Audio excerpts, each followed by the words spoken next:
Саламатсыздарбы, урматтуу Ош областындагы жашоочулар, урматтуу туугандар. Мына жакында Рамазан айы келип атат. Баарыңыздарды келе жаткан Рамазан айы менен куттуктаймын. Кудай таалам Рамазан айында биздин баарыбыздын ден соолугубузду чың кылып, жүрөгүбүздөгү, көкүрөгүбүздө тилектерди берсин деп, Бапаеванын клиникасы орозого акция жүргүзүп жатат.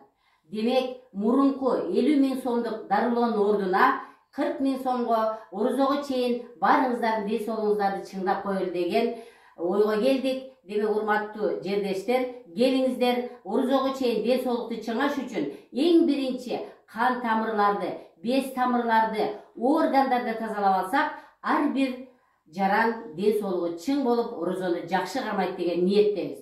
Орозо бул тазалануу, жаңылануу. Демек, биз ошол организмди тазалаш үчүн, жаңылаш үчүн биз ага чейин профилактиканы жүргүзөлү.